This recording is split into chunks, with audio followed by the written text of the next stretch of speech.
Katemba atali musasuli yalabiddwako mu maka g'omubaka omukyalo wa Kampala Nabirah Naggayi Sempala bwe yasibidde omwami w'e Sempala ebweru w'enju esangibwa e Buziga mu Kampala.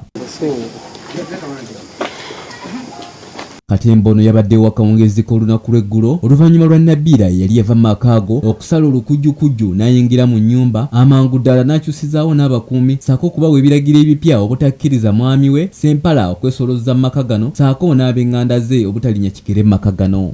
Watyo Katonda watandika okukkiriza omuntu Mungu ali wamu naffe. Yasooka n'amugyako obwonalebo amugyeko obwa mmeeya amugyeko kati bufumbo. Amaka gano gabaddemu obugozo bano ebbanga eriyise nga omukyala ayagala kkooti etekewo ebiragiro ebikugira omwami we okudda mu maka wadde okusemberera amaka gano. Newankubadde Sempala ne Nabirah bali mu kusikamugwa olw'amaka gano ate ye eyavuganyako ku ntebe y'obukulembeze bw'eggwanga Venantius Balyamuleeba avuddeyo n'atiisatiisa okulumba amaka ago olw'ebbanja lyabawola era nga abafumbo bano libalemye okusasula. Wakati mu bino Nabirah yava mu maka n'addukira ewa mukwano gwe Nusrat Peru nga eno gye yava n'asaba kkooti etekewo ebiragiro ebikugira omwami we obutasemberera nnyumba eno okutuusa nga ennaku z'omwezi 26 omwezi ogwokuna mu mwaka 2021 ekyakkirizibwa. Kati olunaku lw'eggulo mwami Sempala yazze mu maka oluvannyuma lw'okutemezebwako ng'omukyala bwe yabadde akomyewo n'ekibinja ky'abantu n'agobamu ababadde bakuumawo olwo n'ateekawo ababe.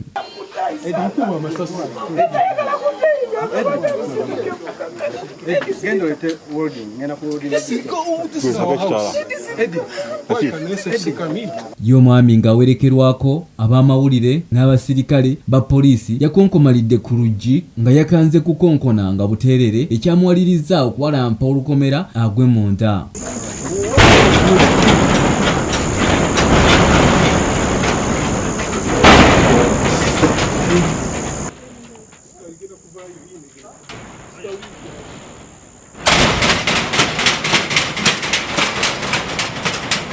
Mu kuyingira munda kyamuweddeko we yasanze ng'enzigi zonna zaabadde enzigale nga wano poliisi we yagoberera abantu ababadde munda abasinga eragira nti abatali bannamawulire na baluganda lwa Sempala babeere nga baamuka ekifo kino.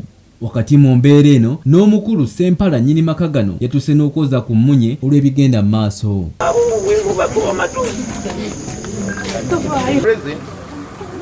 Both the lawyers were present in the judge's chambers. And if only he can open and get the order, because the court order is supposed to be in the house, and this is his house. He has got the court order. N'okutuusa essaawa eno Nabirah Naggayi abadde tannaba kubaako kyayogera ku bigenda mu maaso mu mbeera eno. Mu kwogerako n'amyuka omwogezi wa poliisi mu Kampala n'emirirano Luke Oweyesigire yategeezezza nga poliisi bw'egenda okugumba mu maka gano okumala akaseera okutuusa nga ensonga eziri wakati w'abano zigonjoddwa. Zarafat Musoke, STV Select Enjawulo.